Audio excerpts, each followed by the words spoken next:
ہے تیرا قرآن امام ہے تیرا منبر تیرا۔ اعوذ باللہ من الشیطان الرجیم، بسم اللہ الرحمن الرحیم۔ تمام ناظرین، حاضرین اور سامعین کی بارگاہ میں السلام علیکم ورحمۃ اللہ وبرکاتہ۔ ہم آپ کے سامنے پروگرام قصص القرآن لیے حاضر ہیں، اور آج جو انشاءاللہ ہم آپ کے سامنے قرآن عظیم کا واقعہ ذکر کریں گے، اس میں بڑی اہم ترین دو باتیں ہیں۔ ایک تو یہ کہ اللہ تبارک و تعالیٰ نے توریت کس طرح نازل فرمائی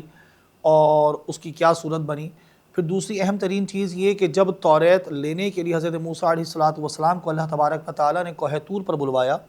تو پیچھے سے جو بنی اسرائیلی تھے انہوں نے کون سا ایک برا کام کیا، پھر ان کی توبہ کو کیسے قبول کیا گیا اور بچھڑے کی پوجا کیسے شروع ہوئی، یہ سارے معاملات انشاءاللہ آج ہم ذکر کریں گے۔ چنانچہ اللہ تبارک و تعالیٰ کی بارگاہ میں دعا ہے کہ اللہ تبارک و تعالیٰ ہمیں ان کو یاد رکھنے اور ان کے مطابق برے کاموں سے بچتے ہوئے زندگی گزارنے کی توفیق مرحمت فرمائے۔ چنانچہ ہوا یہ کہ جب اللہ تبارک و تعالیٰ نے فرعونیوں سے نجات عطا فرمائی بنی اسرائیلیوں کو اور حضرت موسیٰ علیہ السلام کے ذریعے،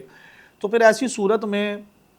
اس کے بعد حضرت موسیٰ علیہ السلام نے یہ بات ذکر کی تھی کہ بھئی جب اللہ تعالیٰ ہمیں فرعونیوں سے نجات عطا فرمائے گا اور سب کو لے کر بنی اسرائیلیوں کو آپ مصر تشریف لے آئے تھے، تو پھر ایسی صورت میں آپ نے یہ بات کہی تھی کہ وہ اللہ تعالیٰ کی جانب سے ایک کتاب لے کر آئیں گے جس میں حلال اور حرام کا بیان ہوگا، تاکہ اس کے مطابق باقاعدہ طور پر زندگی گزاری جائے۔ چنانچہ جب آپ نے یہ بات ذکر کی اور لوگوں نے اس بات کی پھر فرمائش کی، تو آپ نے اللہ تبارک و تعالیٰ کی بارگاہ میں عرض کی کہ مالک، تو نے کتاب دینے کا وعدہ فرمایا تھا، لہذا اسے عطا فرما۔ تو آپ کی اس خواہش پر اور آپ کے عرض پر اللہ تبارک و تعالیٰ نے اپنے وعدے کو پورا فرمایا اور آپ کو کوہ طور پر بلوایا۔ اب اس کی صورت یوں بنی کہ آپ 30 دن کے لیے کوہ طور پر تشریف لائیں گے، اور اس پورے مہینے میں آپ روزے رکھیں گے اور کسی سے گفتگو نہیں فرمائیں گے، اور باقی وہاں پر پھر اللہ تبارک و تعالیٰ آپ کو وہ سارے معاملات عطا فرمائے گا۔ تو آپ نے یہ کیا کہ اپنے بھائی حضرت ہارون علیہ السلام کو اپنا نائب اور خلیفہ بنا کر وہاں پر بنی اسرائیلیوں کے پاس چھوڑا کہ آپ ان کی سارے معاملات کو دیکھتے رہیے، ان کو نیکی کی تلقین کرتے رہیے، برائیوں سے ان کو روکتے رہیے، اور یہ سارے کام آپ کرتے رہیے، میں وہاں اللہ تبارک و تعالیٰ کے بلانے پر جا رہا ہوں۔ اب آپ کوہ طور تشریف لے گئے، اور یہ جو مہینہ تھا مفسرین نے لکھا کہ یہ ذو قعد کا مہینہ تھا، جسے ذی قعد کا مہینہ کہا جاتا ہے، اور پھر اس کے بعد ذی الحج کا مہینہ آتا ہے جس میں ہم قربانی کیا کرتے ہیں۔ لہذا ذی قعد کے مہینے میں آپ وہاں تشریف لے گئے اور آپ نے پورا مہینہ وہاں پر روزے رکھے اور جو عبادات کے معاملات تھے وہ سارے کے سارے طے فرمائے۔ اچھا، اب اللہ تبارک و تعالیٰ نے 30 دن کی بات کی تھی، اور 30 دن کے اندر ہوا یہ کہ جب 30 دن آپ نے مستقل روزے رکھے تو آپ کو اپنے منہ سے بو کا احساس ہوا، تو آپ نے اس بو کو دور کرنے کے لیے مسواک کر لی۔ اب جب مسواک کر لی تو فرشتوں نے کہا کہ ہمیں تو آپ کے منہ سے بہت بہترین خوشبو آیا کرتی تھی اور آپ نے اسے دور فرما دیا۔ تو اللہ تبارک و تعالیٰ نے آپ سے کہا کہ آپ 10 دن اور رکیے، 10 دن مزید روزے رکھیے، اور آپ یہ بات نہیں جانتے کہ میرے نزدیک جو روزے دار کی منہ کی بو ہے وہ مشک سے زیادہ بہترین ہے اور پسندیدہ ہے۔ تو لہذا آپ نے پھر 10 دن مزید روزے رکھے اور 10 دن وہاں قیام فرمایا۔ تو یوں جو 10 دن آپ نے ملائے وہ ذی الحج کے مہینے کے تھے، تو یعنی کہ 40 دن باقاعدہ طور پر آپ نے وہاں پر ٹھہر کر قیام فرمایا، روزے رکھے، عبادات اور دیگر اہتمام کی جو اللہ کی طرف سے حکم تھا، اور پھر اس کے بعد آپ کو توریت کی کتاب باقاعدہ تختیوں میں لکھی ہوئی پوری کتاب عطا کی گئی۔ تو یوں 40 دن کا سارا معاملہ ہوا۔ اچھا، اب ہوا یہ کہ چونکہ آپ تو 30 دن کا کہہ کر آئے تھے، اور وہاں پر جو قوم تھی وہ آپ کے منتظر تھی، وہاں سامری جادوگر نے یہ کام کیا کہ اس نے جواہرات سے، سونے سے، ان تمام چیزوں سے مزین ایک بچھڑا بنایا، اور اس نے بچھڑا بنا کر قوم کو کہا کہ بھئی یہ جو ہے وہ تمہارا معاذ اللہ ثم معاذ اللہ معبود ہے، اور کہا جاتا ہے کہ اس نے بچھڑے کے منہ کے اندر کچھ منتر وغیرہ پڑھ کر ڈالے، کچھ مٹی جو فرشتوں کی وہ سواری پر آئی ہوئی کسی زمین پر وہ رکے تھے، تو ان کے پاؤں کی جو سواری تھی اس کی مٹی کو اٹھا کر کچھ منتر وغیرہ پڑھ کے اس کے منہ میں ڈالے، تو اس بچڑے نے بولنا بھی شروع کر دیا۔ یوں باتیں بھی ذکر کی جاتی ہیں۔ الغرض آپ نے حضرت ہارون علیہ السلام نے جب یہ معاملہ دیکھا اور سامری نے بہکایا، تو لوگوں نے 30 دن تک تو سامری کی بات کو نہیں مانا، اس کا حضرت موسیٰ علیہ السلام کا انتظار کرتے رہے، اس کی بات کو جھٹلاتے رہے، لیکن الغرض ہوا یہ کہ ان کے نصیب میں یہ معاملہ تھا اور بدبختی شروع ہونی تھی، تو انہوں نے توبہ نعوذ باللہ حضرت ہارون علیہ السلام کے منع کرنے کے باوجود 30 دن کے بعد اس کی بات مان لی اور معاذ اللہ ثم معاذ اللہ بچھڑے کی پوجا شروع کر دی۔ اب یہ بات ذہن میں رکھیے کہ بھئی جب بچھڑے کی پوجا شروع کر دی گئی اور توبہ نعوذ باللہ اس غلط اور برے کام میں شرک میں پڑ گئے، تو حضرت ہارون علیہ السلام اور ان کے ساتھ تقریباً 12,000 بنی اسرائیلی وہ اس کام سے بچے رہے۔ وہاں توریت لے کر جب حضرت موسیٰ علیہ السلام واپس تشریف لائے تو آنے کے بعد ان کو آپ نے جب یہ سارے معاملات دیکھے شرک کے اور کفر کے، تو آپ نے ان کو تنبیہ کی، بہت ڈانٹ ڈپٹ کی، اور سارے معاملات انہوں نے بھی دیکھ لیا بھائی حضرت موسیٰ علیہ السلام تو جس وعدے کے تحت گئے تھے وہ پورا وعدہ فرما کر آئے ہیں، اللہ نے اپنا وعدہ پورا فرمایا ہے، تو ان کو بڑی شرمندگی ہوئی اور انہوں نے پھر توبہ کرنا چاہی۔ تو حضرت موسیٰ علیہ السلام نے اللہ تبارک و تعالیٰ کی بارگاہ میں عرض کی کہ مالک ان کو معافی عطا فرما۔ اب جب یہ سارے معاملات ہو گئے تو معافی کس طرح ملی اللہ تبارک و تعالیٰ کی طرف سے، ان کی توبہ قبول کس طرح کی گئی؟ ان کی توبہ اس طرح قبول کی گئی کہ جو وہ لوگ جنہوں نے معاذ اللہ شرک کیا ہے اور بچھڑے کو پوجا ہے، تو وہ تمام کے تمام خوشی خوشی اپنے قتل کروانے پر راضی ہو جائیں، تبھی ان کی توبہ قبول ہوگی۔ اور جو لوگ جنہوں نے بچھڑے کی پوجا نہیں کی وہ تمام کے تمام ان کو قتل کریں گے۔ اب چاہے سامنے بھائی آ جائے، کوئی بہن آ جائے، والد آ جائے، کوئی بھی آ جائے، تو وہ لوگ کہ جنہوں نے بچڑے کی پوجا نہیں کی وہ تمام کے تمام قتل کریں گے۔ کن کو؟ کہ جنہوں نے توبہ نعوذ باللہ شرک کیا ہے۔ ایک یہی صورت ہے ان کی معافی کی۔ الغرض ان تمام کے تمام نے اس پر رضامندی کا اظہار کیا اور توبہ کی اور اس بات پر راضی ہو گئے کہ ہاں وہ بخوشی اس اپنے آپ کو قتل پر پیش کریں گے۔ یوں اس دن صبح سے شام تک 70,000 بنی اسرائیلیوں کو قتل کیا گیا یعنی ان لوگوں نے باقاعدہ طور پر ان کو قتل کیا، اور جب 70,000 بنی اسرائیلی قتل ہو گئے تو حضرت موسیٰ علیہ السلام نے جب اللہ تبارک و تعالیٰ کی بارگاہ میں یہ عرض کی کہ مالک تو انہیں کی توبہ کو قبول فرما اور ان کو معاف فرما، گڑ گڑا کر دعا فرمائی، تو حضرت موسیٰ علیہ السلام کے صدقہ طفیل ہوا یہ کہ پھر اللہ تبارک و تعالیٰ نے ان کی توبہ کو قبول فرمایا، اور یہ فرمایا گیا کہ بھئی جو لوگ قتل ہو گئے ہیں وہ تمام کے تمام شہید کے رتبے پر ہیں، اس لیے کیونکہ انہوں نے اپنی غلطی کی توبہ کی ہے، گناہ سے معافی مانگی ہے اور اپنے آپ کو باقاعدہ طور پہ قتل کرنے پر آمادہ ہو گئے ہیں، تو یہ بہت اہم ترین بات ہے، لہذا ان کی توبہ کو سچا مانا جائے گا اور انہیں شہید کا رتبہ ملے گا۔ اور وہ لوگ کہ جنہوں نے انہیں قتل کیا ان کی بھی معافی ہے، کیونکہ انہوں نے اللہ تبارک و تعالیٰ کے حکم پر یہ سارے کے سارے کام کیے ہیں، تو لہذا قاتل اور مقتول یہ جتنے بھی ہیں تمام کے تمام کیا ہیں؟ وہ جنتی ہیں اور تمام کے تمام جنت میں جائیں گے۔ تو یہ اللہ تبارک و تعالیٰ کی طرف سے ان کو حکم ملا اور یوں ان کی توبہ کو قبول کیا گیا۔ اچھا اب یہ دیکھیے کہ جی جو بچھڑا انہوں نے بنایا، یہ جو انہوں نے قصور کیے تھے وہ کیا کیا تھا؟ ایک تو بچھڑا بنا کر پوجنے میں ان کے بہت سارے جرم تھے۔ پہلا تھا کہ مجسمہ سازی جو کہ حرام ہے، یہ بت پرستی یا بتوں کو بنانا یا اسٹیچوز بنانا، تو یہ یقیناً چونکہ کسی جاندار کی صورت کے بنانا جو مجسمہ سازی ہیں یہ شریعت میں حرام ہے، تو یہ انہوں نے کام کیا۔ دوسرا انہوں نے اللہ کے نبی حضرت ہارون علیہ السلام کی نافرمانی کی اور ان کی بات کو پس پشت ڈال دیا اور اس کو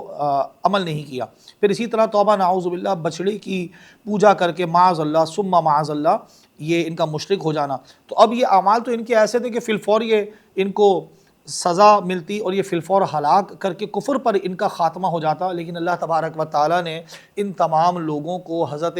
موسیٰ علیہ السلام اور حضرت ہارون علیہ السلام کے صدقہ طفیل، ان کے نبیوں کے صدقے میں ان کی توبہ کو قبول فرمایا اور ان کو پھر آخرت کے عذاب سے بچایا کہ ہمیشہ ہمیشہ یہ جہنم میں نہیں رہیں گے، ورنہ اگر یہ مر جاتے ان پر عذاب نازل ہوتا تو یہ ہمیشہ ہمیشہ جہنم میں رہتے، لیکن ان کی اس توبہ کو قبول فرما کے اللہ تبارک و تعالیٰ نے انہیں ہمیشہ ہمیشہ کے لیے جنت میں داخلہ عطا فرمایا۔ تو یہ ایک اہم ترین بات یہاں ذکر کی گئی۔ اب اس واقعے کو جو قرآن عظیم میں اللہ تبارک و تعالیٰ نے ذکر فرمایا وہ فرمایا اس انداز سے کہ وَإِذْ وَعَدْنَا مُوسَىٰ 40 لَيْلَةً ثُمَّ اتَّخَذْتُمُ الْعِجْلَ مِن بَعْدِهِ وَأَنْتُمْ ظَالِمُونَ ثُمَّ عَفَوْنَا عَنْكُم مِّن بَعْدِ ذَلِكَ لَعَلَّكُمْ تَشْكُرُونَ۔ اور یاد کرو جب ہم نے موسیٰ سے 40 راتوں کا وعدہ فرمایا، پھر اس کے پیچھے تم نے بچڑے کی پوجا شروع کر دی اور تم واقعی ظالم تھے، پھر اس کے بعد ہم نے تمہیں معافی عطا فرمائی تاکہ تم شکر ادا کرو، اور فرمایا کہ وَإِذْ آتَيْنَا مُوسَى الْكِتَابَ وَالْفُرْقَانَ لَعَلَّكُمْ تَهْتَدُونَ۔ اور یاد کرو جب ہم نے موسیٰ کو کتاب عطا کی اور وہ کتاب کے جو حق و باطل میں فرق کرنا تاکہ تم ہدایت پا جاؤ۔ اسی طرح پھر آگے فرمایا کہ وَإِذْ قَالَ مُوسَىٰ لِقَوْمِهِ يَا قَوْمِ إِنَّكُمْ ظَلَمْتُمْ أَنفُسَكُمْ بِاتِّخَاذِكُمُ الْعِجْلَ فَتُوبُوا إِلَىٰ بَارِئِكُمْ فَاقْتُلُوا أَنفُسَكُمْ ذَلِكُمْ خَيْرٌ لَكُمْ عِندَ بَارِئِكُمْ فَتَابَ عَلَيْكُمْ إِنَّهُ هُوَ التَّوَّابُ الرَّحِيمُ۔ اور یاد کرو جب موسیٰ نے اپنی قوم سے کہا کہ اے میری قوم، تم نے بچڑے کو معبود بنا کر اپنی جانوں پر ظلم کیا، لہٰذا اب اپنے پیدا کرنے والے کی بارگاہ میں توبہ کرو، یوں کہ تم اپنے لوگوں کو قتل کرو، یہ تمہارے پیدا کرنے والے کے نزدیک تمہارے لیے بہتر ہے، تو اس نے تمہاری توبہ قبول کی، بے شک وہی بہت توبہ قبول کرنے والا مہربان ہے۔ تو یوں اللہ تبارک و تعالیٰ نے اس واقعے کو یہاں پر ذکر فرمایا۔ اچھا اب دیکھیں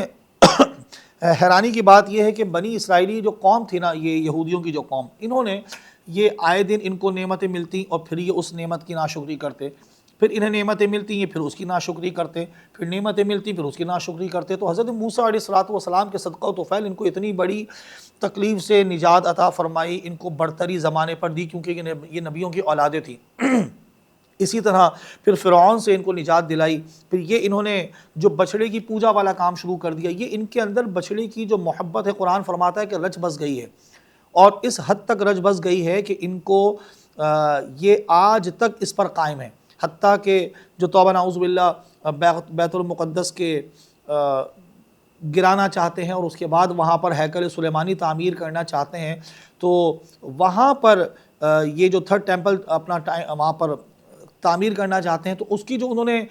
جو ویڈیوز جاری کی ہیں 3D ویڈیوز، ان ویڈیوز کے اندر بھی آج تک جب انہوں نے ویڈیوز آپ دیکھیں اگر کبھی تو وہ اویلیبل ہے نیٹ پر، تو وہ وہاں پر بھی انہوں نے بچڑے بنائے ہیں، ان کے مجسمے بنائے ہیں، یعنی ان کے دل میں وہ باقاعدہ طور پہ بچڑوں کی محبت رچ بس گئی ہے جو آج تک ان کے درمیان موجود ہے۔ تو یہ ایک بڑا اہم ترین واقعہ ہے جو ہمارے سامنے ذکر ہے، اور دیکھیں کہ اسلام کتنا پیارا مذہب ہے کہ اس نے اس چیز کو ختم کرتے ہوئے جو ہمارے سنت ابراہیمی بھی جو عطا فرمائی ہے، جو ہم جانوروں کو ذبح کرتے ہیں، تو وہ بھی الحمدللہ اس کا رد بنتا ہے۔ پھر اس کے بعد ہوا یہ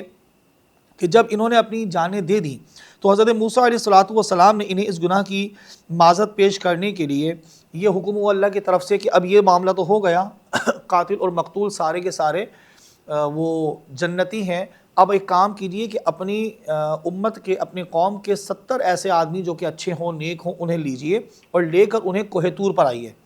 اور وہ وہاں پر آئیں اور آ کر اللہ تبارک و تعالیٰ کی بارگاہ میں اپنی قوم کی طرف سے معافی اور عرض کریں اور اللہ کی بارگاہ میں توبہ کریں، تو انشاءاللہ پوری امت کی طرف سے سارے معاملات جو تھے وہ کفارہ ہو جائے گا اور ادا ہو جائے گا۔ اب حضرت موسیٰ علیہ السلام نے 70 آدمیوں کو ذکر کیا۔ بہت اہم ترین بات تھی کہ کوہ طور پر جہاں پر اللہ کے نبی کو بلا کے وہاں پہ اللہ ان سے کلام فرماتا ہے، جہاں توریت عطا فرمائی گئی، اس پاکیزہ مقام پر ان افراد کو بلایا جا رہا ہے جو کہ امتی ہیں،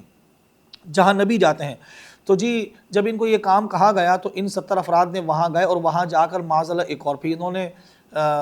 نافرمانی کر دی اور جرأت مندانہ اسٹیپ اٹھا لیا اور کہا کہ معاذ اللہ ثم معاذ اللہ، ہم اس وقت تک تمہارا ہرگز یقین نہ کریں گے جب تم اللہ تبارک و تعالیٰ کو ہمیں بالکل کھلم کھلا نہ دکھاؤ، ہم اللہ تبارک و تعالیٰ کو دیکھیں، ہم اس سے ہم کلام ہو تو ہمیں پتہ چلے گا۔ تو یہ جب انہوں نے بات کہی تو اللہ تبارک و تعالیٰ کی طرف سے ایک کڑک بجلی آئی اور اس کڑک نے آ کر ان کو تمام کو پکڑ لیا، اور وہ تمام کے تمام اس جرت کے اوپر اللہ تعالیٰ نے ان کو یہ عذاب دیا کہ 70 کے 70 افراد وہاں مر گئے۔ اب حضرت موسیٰ علیہ السلام نے وہاں اللہ کی بارگاہ میں عرض کی کہ مالک ابھی ایک معاملہ ہوا ہے، یہ یہاں آئے انہوں نے یہ حرکت کی، تو میں تجھ سے عرض کرتا ہوں کہ تو ان پر کرم فرما، رحم فرما اور ان کو معاف فرما اور ان کو زندہ فرما دے، ورنہ پوری قوم کہے گی کہ بھی 70 کے 70 افراد کو آپ لے کے گئے، سارے کے سارے افراد مر گئے، تو یہ معاملہ پھر بگڑے گا، کہیں وہ تیری نافرمانی کی طرف نہ جائیں، شرک کی طرف نہ جائیں، کفر کی طرف نہ لوٹیں۔ تو لہذا حضرت موسیٰ علیہ السلام کی اس دعا کے صدقے اور عرض کرنے کے صدقے اللہ تبارک و تعالیٰ نے ان 70 کے 70 افراد جو مر گئے تھے انہیں واپس سے زندہ فرمایا۔ قرآن عظیم نے اس واقعے کو یوں ذکر کیا کہ وَإِذْ قُلْتُمْ يَا مُوسَىٰ لَن نُّؤْمِنَ لَكَ حَتَّىٰ نَرَى اللَّهَ جَهْرَةً فَأَخَذَتْكُمُ الصَّاعِقَةُ وَأَنْتُمْ تَنظُرُونَ ثُمَّ بَعَثْنَاكُم مِّن بَعْدِ مَوْتِكُمْ لَعَلَّكُمْ تَشْكُرُونَ۔ اور یاد کرو جب تم نے کہا کہ اے موسیٰ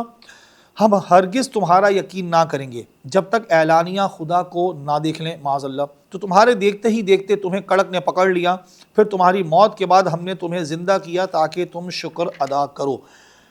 تو یہاں پر یہ باتیں جو ہم نے آپ کے سامنے آج دو واقعہ ذکر کیے، یہ بنی اسرائیلیوں کے واقعات تھے۔ ان سے ہمیں پتہ چلتا ہے کہ اللہ تبارک و تعالیٰ نے ہمارے نبیوں کو جو ہم پر بھیجا اور ان کے ذریعے جو ہمیں فرامین عطا فرمائے، ہماری بھلائی، ہماری کامیابی، ہماری کامرانی، ہماری فلاح اور بہبود تمام اسی میں ہے کہ ان کے کہے کے مطابق اپنی زندگی کو گزارا جائے، اگرچہ وہ بات ظاہری طور پہ ہمیں سمجھ آئے یا نہ آئے، اللہ اس کے رسول کے فرمان کو اپنی عقلوں پر نہ تولا جائے۔ ہمارا کام ہے آمنا، ہم ایمان لے کر آئے، وصدقنا، ہم نے تصدیق کی، بس یہی ہمارا کام ہے۔ سر تسلیم کو خم کر کے رب کی بارگاہ میں جھکا جائے، اللہ اس کے رسول کے فرمان کو پورا کیا جائے، اور جن کاموں سے اس نے بچنے کا حکم دیا ان سے بچتے رہنے کی کوشش کی جائے، اور اگر کبھی بتقاضۂ بشریت جان بوجھ کر انجانے میں ہم سے گناہ ہو گئے جو ہم نے کر دیے، تو ہم اللہ تبارک و تعالیٰ کی بارگاہ میں سچی توبہ کریں، معافی مانگیں۔ آپ دیکھیں حضور کریم علیہ السلام کے صدقے میں ہمارے لیے کسی بڑے سے بڑے گناہ کی معافی کتنی آسان ہے کہ ہم دل سے شرمندہ ہوں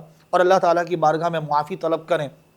اور سچی ندامت کے ساتھ معافی مانگیں، تو اللہ تبارک و تعالیٰ ہمیں معاف فرما دیتا ہے۔ نہ ہمیں قتل کرنے کی بات ہوتی ہے، نہ ہمارے گناہ لوگوں پر ظاہر ہوتے ہیں۔ یقیناً یہ حضور کریم علیہ السلام کا صدقہ ہے کہ آپ نے ہم پر اتنا کرم فرمایا کہ اللہ تعالیٰ نے حضور کے صدقے میں کہ ہمارے عیبوں کی پردہ پوشی فرمائی۔ بقول حسن رضا خان صاحب کہ آج جو عیب کسی پر نہیں کھلنے دیتے، کب وہ چاہیں گے کہ میری حشر میں رسوائی ہو۔ اللہ تعالیٰ حضور کے صدقے میں ہمارے برے اعمال کو پوشیدہ رکھے، دنیا میں بھی آخرت میں بھی ہماری برائیوں پر پردہ ڈالے، اور ہمیں بلا حساب و کتاب جنت میں داخلہ عطا فرمائے۔ آمین۔ وما علینا الا البلاغ المبین۔